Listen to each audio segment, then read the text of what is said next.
Ya, pada bulan November 2023, Toho telah merilis film kaiju Godzilla dengan judul Godzilla Minus One. Film ini juga diharapkan bisa ditayangkan secara global. Nah, selang beberapa bulan, film ini memang akhirnya ditayangkan secara global. Tapi sayang, secara mengecewakan dan entah kenapa, film Godzilla Minus One tidak tersedia di bioskop Indonesia. Tapi para penggemar film Godzilla sekarang tidak perlu bersedih lagi, karena kini film Godzilla Minus One sudah tersedia di Netflix. Oke, let's talk about it. Di video kali ini gue akan review film Godzilla Minus One. Tapi sebelum itu, kalian simak dulu sinopsis film yang satu ini.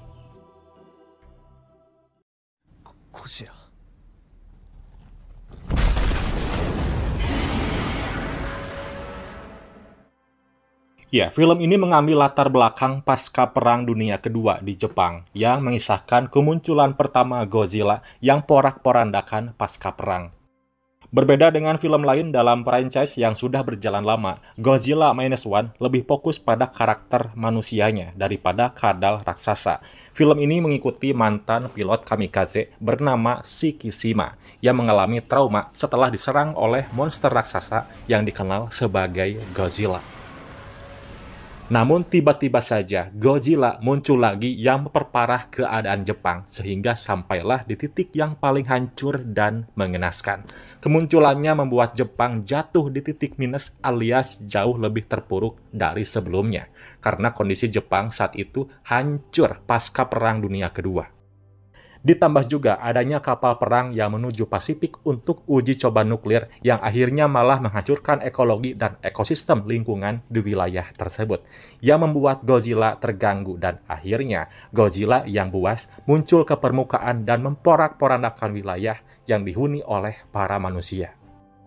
Terlihat monster Godzilla menghancurkan daratan pemukiman warga dan mengoyak lautan. Puluhan orang terbunuh, kota-kota dihancurkan. Godzilla menebarkan teror ketakutan karena kesalahan manusia itu sendiri. Yang kemudian pemerintah dan para militer Jepang mengambil langkah dalam menghadapi Godzilla. Apakah mereka berhasil mengalahkan monster tersebut? Saksikan langsung di filmnya.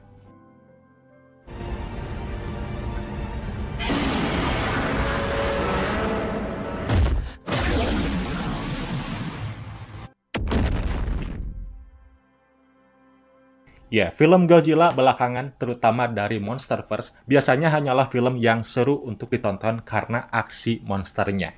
Tapi beda dengan Godzilla versi Toho atau versi Jepang. Godzilla Minus One memiliki plot yang kuat, yang mana Godzilla di sini jadi ancaman serius bagi kehidupan manusia. Selain plot yang kuat, karakter di film ini juga menarik. Di sini kita akan mengikuti perkembangan karakter Shikishima, mulai dari prajurit kamikaze yang pengecut sampai akhirnya siap mengorbankan nyawanya demi membalas dendam ke Godzilla. Godzilla Minus One telah mendapatkan berbagai pujian dari para kritikus dan penggemarnya, menjadikan salah satu film yang membuat orang tertarik untuk menontonnya secara langsung di bioskop. Film ini sendiri telah memenangkan penghargaan Academy Award untuk Best Visual Effect di Oscar 2024.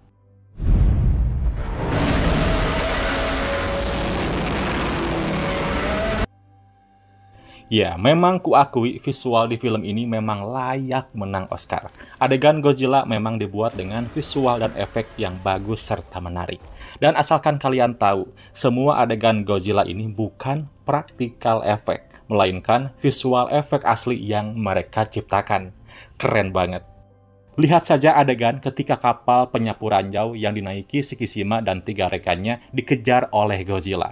Feelingnya intens banget. Padahal yang kelihatan dari Godzilla itu cuma duri-duri di punggung dan kepalanya saja.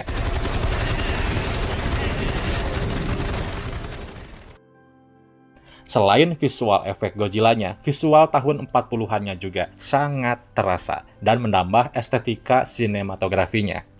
Lalu di film Godzilla Minus One, memang durasi kemunculan Godzilla masih kalah dari karakter manusianya. Godzilla jarang muncul, tapi sekalinya muncul dampaknya besar. Selalu ada saja kehancuran yang ditimbulkan. Ya, sebagian besar cerita membahas tentang kehidupan manusia. Tapi film tidak pernah terasa membosankan, karena bahasan manusianya benar-benar berbobot, guys.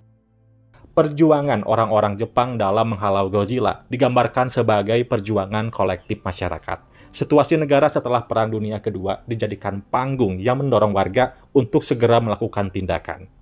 Kita bakal lihat ada sedikit drama sehubungan dengan pilihan mereka untuk kembali mempertaruhkan nyawanya, mempertanyakan apakah kali ini untuk negara atau bukan.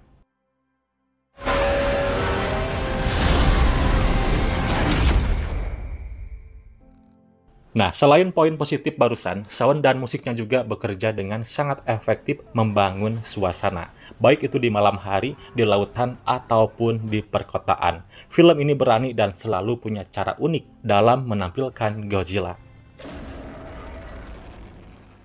Ya, Godzilla Minus One menjadi film Godzilla yang terasa menyenangkan bagi penggemar Godzilla, dengan visual, plot, dan karakter manusia yang menarik. Memanglah film ini layak menjadi film Godzilla pertama yang memenangi piala Oscar untuk visual efek terbaik. Film ini bukan saja berhasil menjadi sajian fantasi. Melihat Godzilla di film ini bukan sekadar seru karena besar dan menakutkan, juga epik karena pertarungannya dahsyat. Tapi yang lebih penting, melihat Godzilla di sini, perasaan kita akan tergugah, takjub, dan takut bergulir menjadi satu. Mungkin seperti menonton film inilah rasanya melihat Godzilla yang sesungguhnya. Tegang, epik, tapi juga begitu menakutkan sampai menggetarkan hati. Jadi itulah review film Godzilla Minus One. Bagi kalian yang belum sempat menyaksikan, sekarang bisa ditonton di Netflix. Nah, ada yang sudah nonton, ingin tahu tanggapan dari kalian? Silahkan komen di bawah.